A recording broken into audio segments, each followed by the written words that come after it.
Hello, everybody. Thank you for coming by. I'm glad you're here. Appreciate it. I apologize for the gap betwixt this recording and my last recording. Since the weather has warmed up, we've been experiencing a lot of brownouts and short blackouts with our electrical supply.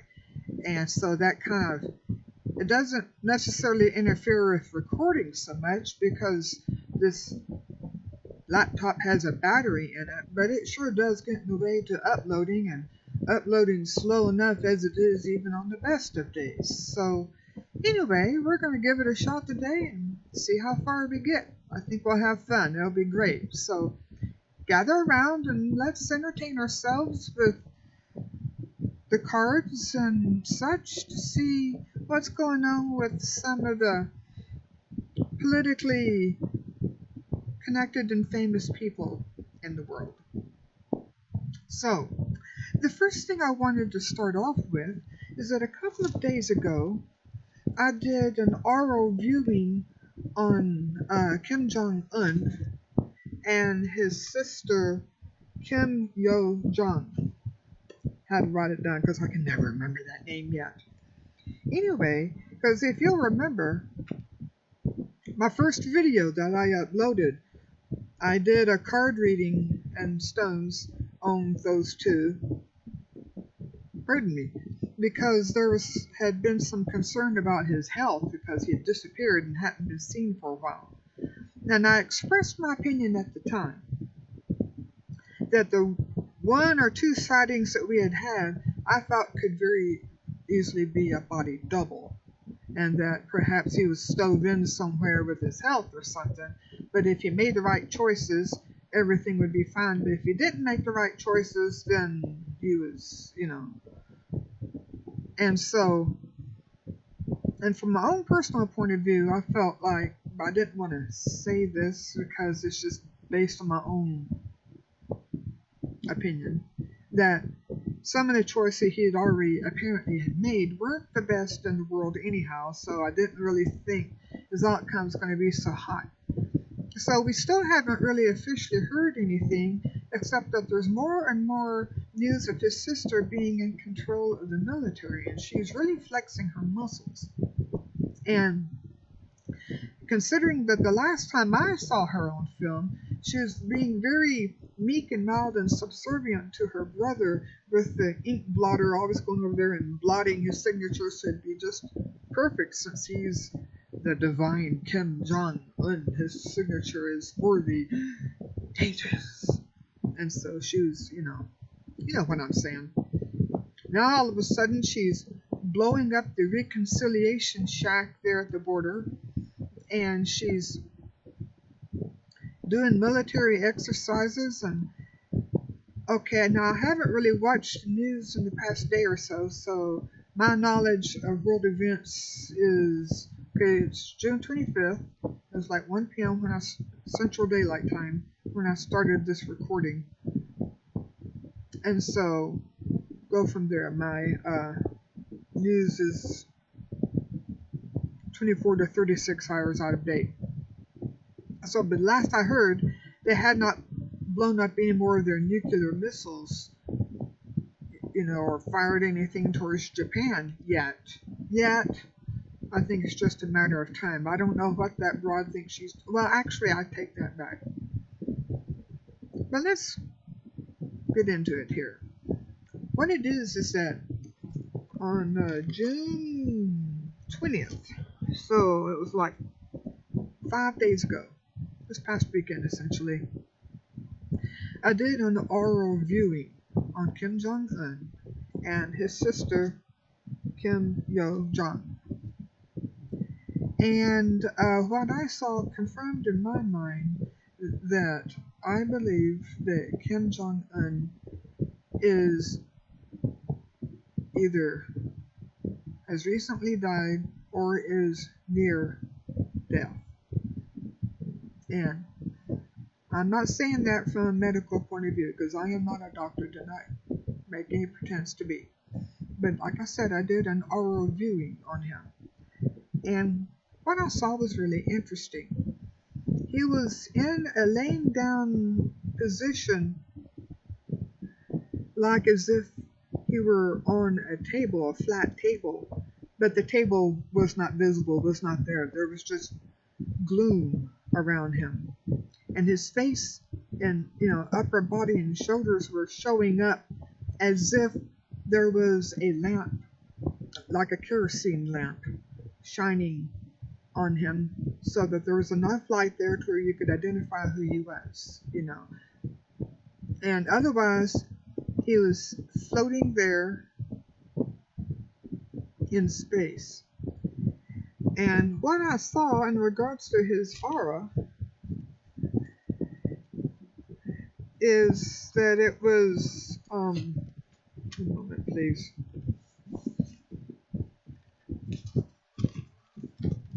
various shades of gray fading out to black and into the surrounding gloom.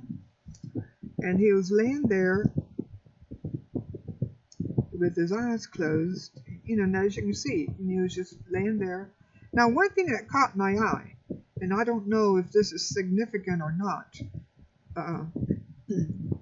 maybe in one of the other traditions it is, and if any of you know anything about this, leave a comment down below, because I would love to learn.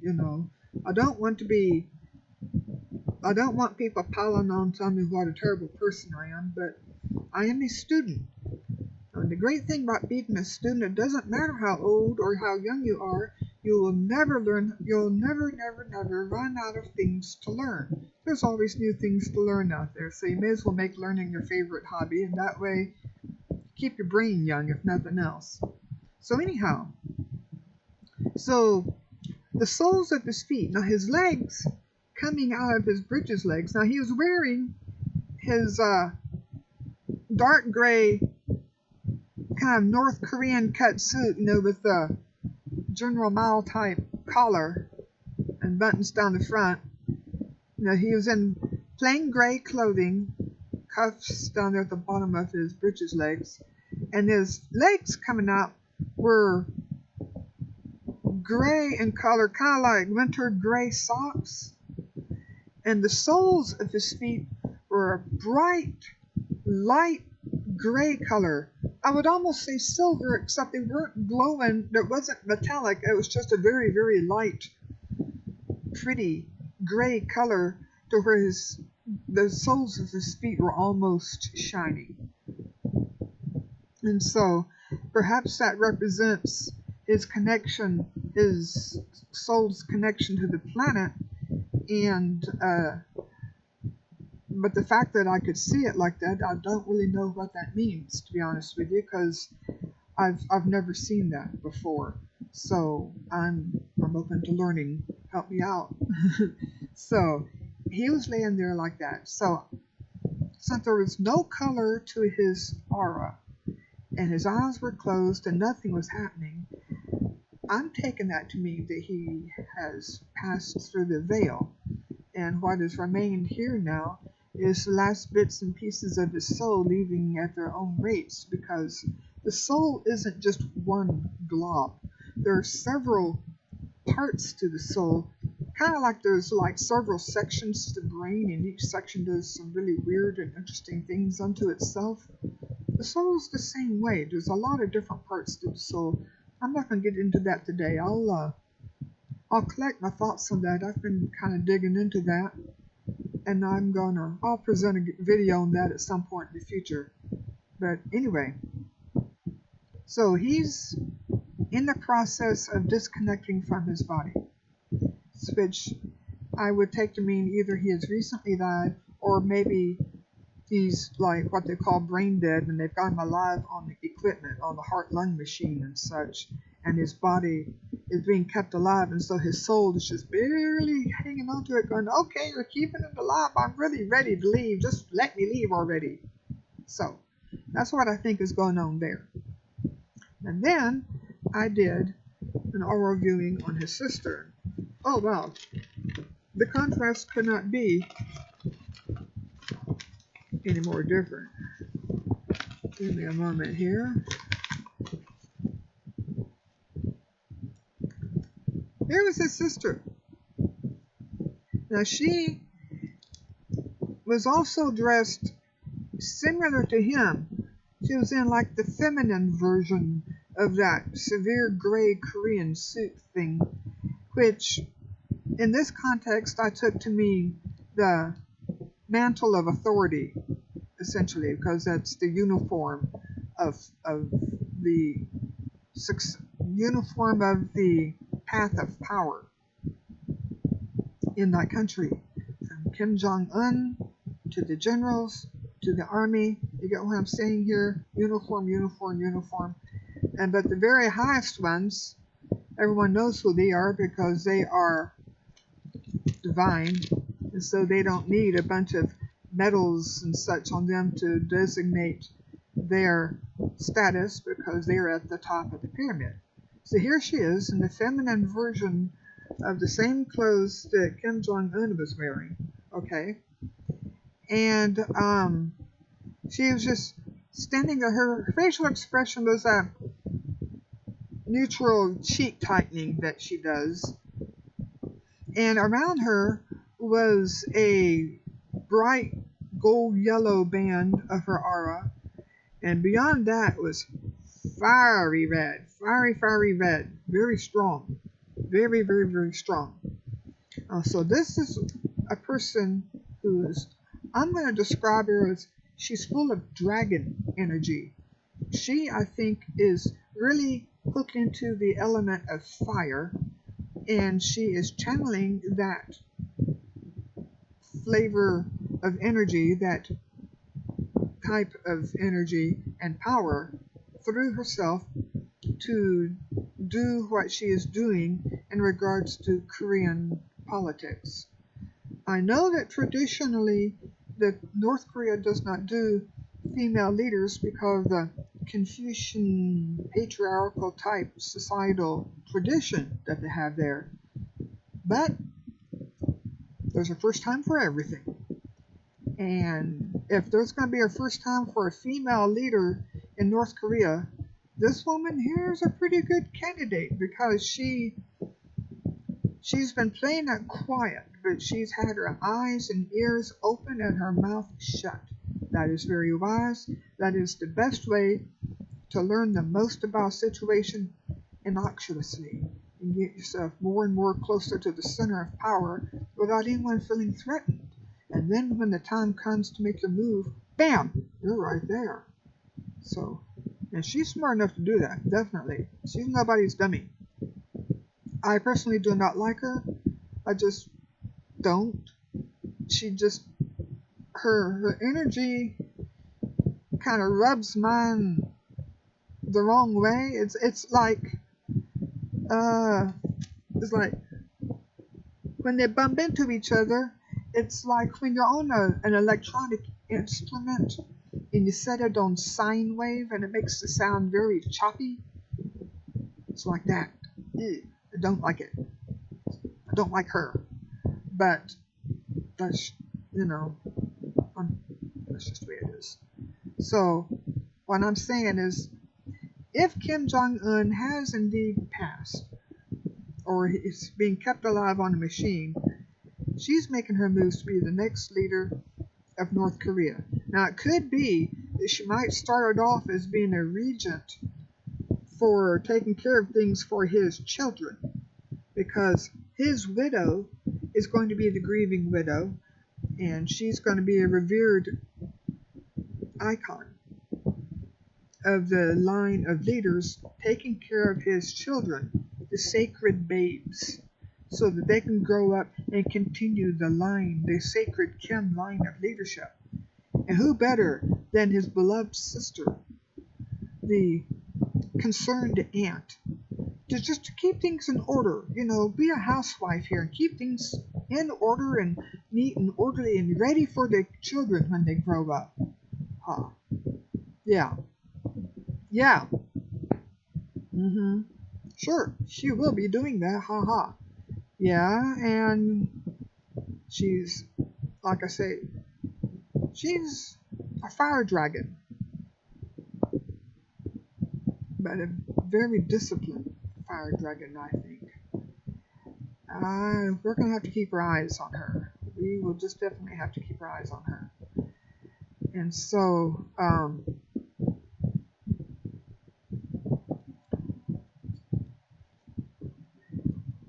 I'd like to see if I can get some more information on that. Let's see what the cards have to say here.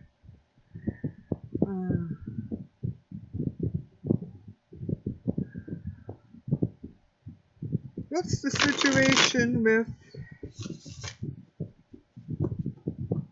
Kim Jong? Kim Jong Un's sister. I'm already having trouble with her name. Good Lord, I've read it how many times today? 3, 4 times right here on the camera. Not to mention before I started recording. What's the situation regarding Kim Jong? What is she doing?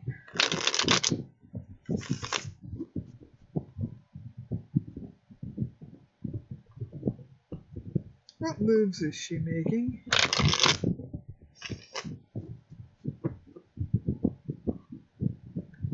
What strings behind the scenes is she pulling?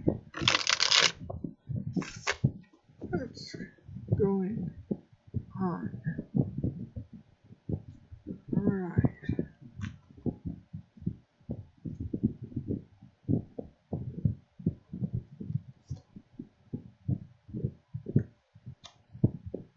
Oh my goodness.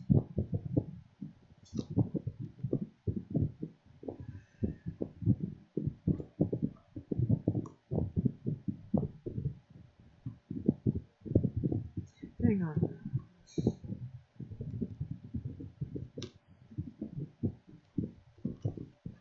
This is really looking interesting. Now give me a moment here. I'm having to be careful with how I arrange my cards, so I've got the fan going over here.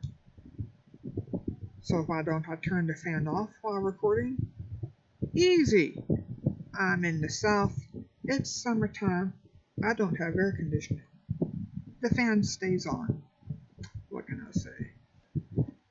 So, at any rate,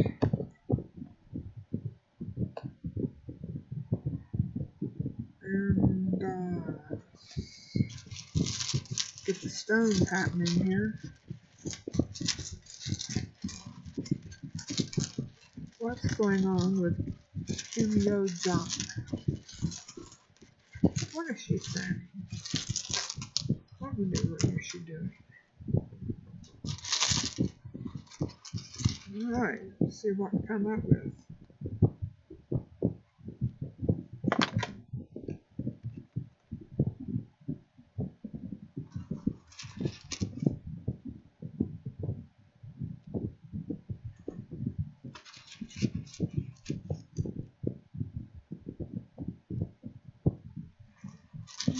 Okay, oh, this does look interesting.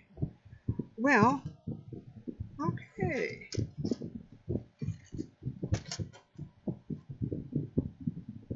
I have a 3-card layout here and 3 stones. Starting off with the Alchemist. This is actually a picture of Nicholas Flamel. And Nicholas Flamel was very progressive and way ahead of his time. There was a movement going on at the time. I forget the name of it. I'll have to look it up and get back to that later. That advocated Albigensians. It was some movement that the Catholic Church ended up declaring a heresy and stomped it out. But him and his wife, Penelope Flamel, were members of this movement that was extremely egalitarian. He promoted equality for women. I really admired him for that. And he was very clever. And he could figure out anything in regards to alchemy. He is the one that is strongly and traditionally rumored to have successfully made the Philosopher's Stone, which is the elixir of life. And he and his wife both lived an exceptionally long time with the help of this elixir of life. And so, at any rate, So he, quietly in his lab behind the scenes, figuring out everything to the very secrets of life itself. So this refers to her planning that I've referred to, how she's been quietly keeping her eyes and ears open and planning and learning and applying what she learns to her own advancement. And she's been doing this. The stone here is, there we go, othala. This stone is means the homestead, the home hearth, where things are safe and protected. So in a safe and protected place, right there in the seat of power, she has been creating her base of her own source of power and base of power with which to make her moves. Okay. Now,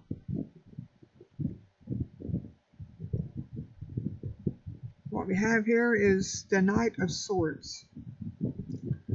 The swords is the air suit, has to do with mental things, mental energy, mental acuity, and mental agility. The knight is the one who leaps forward to help the cause.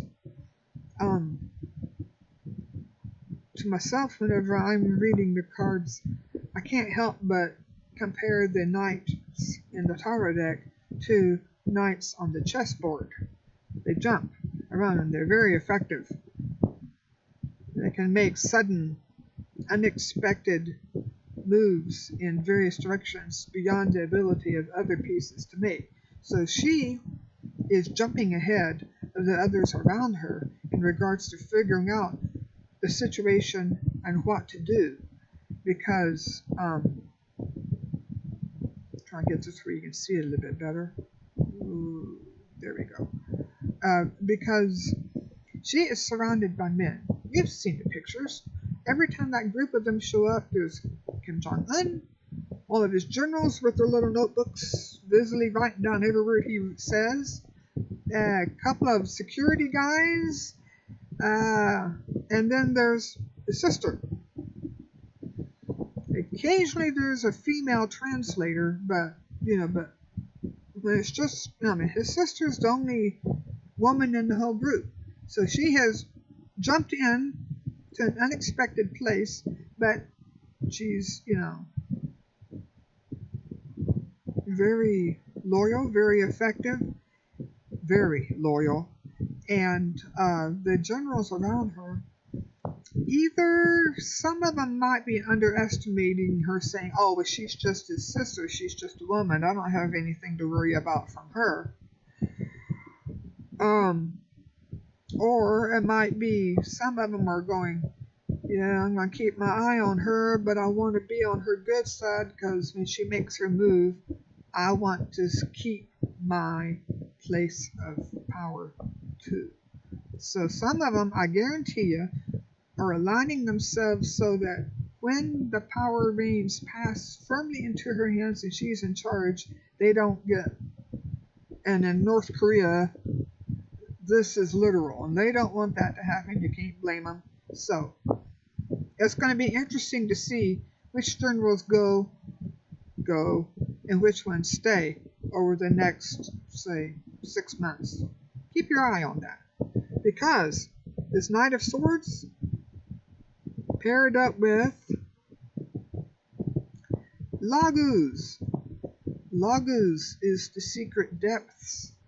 Laguz represents a lake, a dark alpine lake, dark deep blue depths. Even though the water is crystal clear, it's so deep you can't see to the bottom, and you just can fall forever with your vision into Laguz. Laguz represents going within for guidance and for vision and perception. So she is keeping her own counsel. She's smart as a whip, and she's making unexpected moves behind the scenes, which look innocuous on the surface to themselves. But if someone were to take a step back and, kind of take a squint at what she's doing, she's making very precise chess-like moves around the periphery here and there, ready to draw up the reins of power tight in her grasp when the time comes. She's just gently placing the net around right now. And the outcome for all of this for her couldn't be better. We have the Ten of Cups, the attainment of all of your dreams, all of your wishes. They come true. It is the best of all possible worlds. You could not ask for more. Your family is there, happy. Everyone around you is happy and content. And this is paired up with Q. Now this is interesting. Q means justice. Q is the god who gave his name to the word Tuesday. And the reason why court proceedings traditionally take place on Tuesdays is because that's in honor of the god of Q, the god of justice. And so the justice system does that in honor of the god of justice, so as to make sure things flow smoothly for justice. Now, this wish card, it could be that means that she attains all of her wishes and she thinks it's her just deserts. That very well could be. Or it could be that in the long run, things are going to happen where the world community are able to see justice for the Korean people. That would be nice. The Korean people, they're the grist in the mill. They're the corn grains between the stones. They're being ground down to powder. And it's just not right. It's just not right. I mean, why do that to a people? It's the karmic load of this family line, the Kims. I cannot even conceive of it. It is beyond what I can conceive of. It's unreal. If anybody has any conception of anything beyond the tip of their nose, I don't know why they'd want to bring such a thing down on themselves. There's just no reason for it.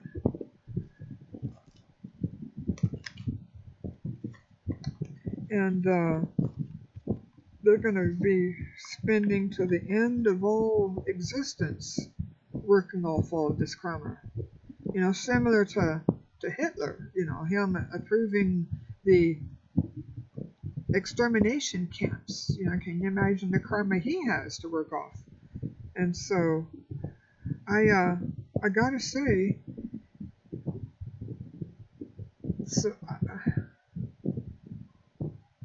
so far as I know, I'm not in their karmic shoes, and I'm glad, because that's just unreal. So, at any rate, so I'm going to take this to mean that things are proceeding steadily towards Kim Jong Un taking over and being in power. That's just all there is to it. So,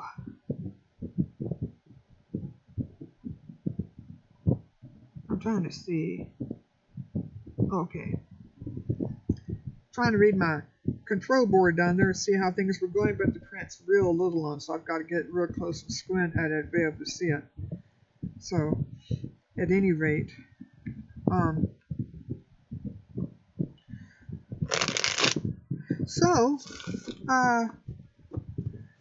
the video is getting to be about 30 minutes long now, and if I make them too long, it takes them forever. I mean, a 30-minute video takes about 20 hours to upload from here. So I'm going to be the next day uploading this video. So I better go ahead and kind of start winding things down here. Before I go, however, I wanted to share something with you real quick.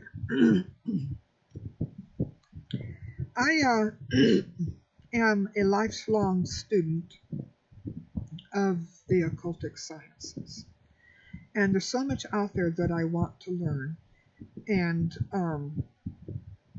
I'm going to be taking on different things to learn as I'm able to.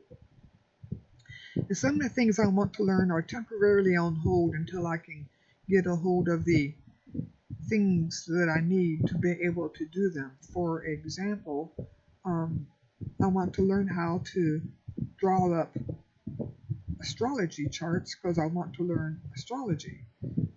And but I can't find any paper that's got the circles on it already, and so I need to free up table space so I can get out my compass and start drawing my own astrology chart paper. But meanwhile, since I can't really tackle astrology just yet, I wanted to do something to keep my mind from getting lazy. And so I have on hand this wonderful 2-book set on numerology. And I've been wanting to learn more about numerology and get more familiar with it. And so I'm going to be going through, let me share this with you. I'm going to be going through this 2-book set. It's called Numerology, The Complete Guide by Matthew Oliver Goodwin. And like I said, it's a 2-volume set. And they look like this. One's black and the other one's white. Okay? They look just like each other except for the black and white business. And volume 1, the black one, and you can see that they're get this in front of them, they're hefty books. And they're not full of fluff.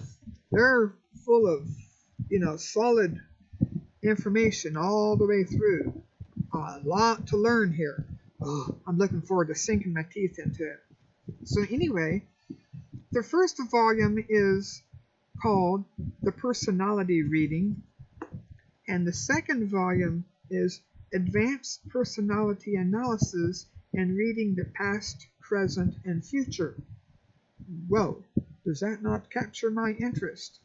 And so I'm going to start working my way through these books. I'm going to start with volume 1 and be working through these books using as a reference to assist my learning about numerology this wonderful book here, which basically has a lot about 2- and 3-digit numbers and master numbers and permutations of numbers, and it will come in handy also to supplement what I'm learning in these other 2 books. And by the time I get through with these, if I don't know a thing or two about numbers by then, I'm a hopeless case. But anyway, so I thought I would share with you my journey through these books. Now, it's going to involve a lot of, on my part, writing and adding up numbers up. And I'm not going to film that part. That would be boring as all heck. But kind of like a stone skipping across water, I'll like touch base video saying, okay, this is what I've covered, this is what I've learned how to do, and this is what I have found out. Because what I plan to do as I go through the book is that first I'm going to do the number crunching on myself to double check to make sure I'm doing it correctly, and then turn around and do it on famous people like President Trump, Mitch McConnell, different political figures, and see what I can find out about them along the way going through these numerology books. So that's my plan. I'm excited. I'm looking forward to it. And so I hope y'all will join me with the journey, and we'll see where it takes us. So, and while I do that, I'll be able to expand out on video what I do too, because one other thing that I have here, I don't know if I've mentioned this before, but I have a blessed and dedicated set here that I use of D&D dice, and I use it to get the numerological aspects to the situation, which I've been doing for my own information, but I haven't been sharing with y'all because I didn't feel like I knew enough about numbers yet to be able to do that in a way that would be constructive. But as I learn more in these numerology books, I'll start doing this more, and when I start getting to where I'm more comfortable with my learning, I'll be sharing it more with y'all, and we can just enjoy the journey together, hopefully. So, meanwhile, do me a favor. I'm going to have to go now, but do me a favor. You don't mind? Stay safe. Be well. Peace.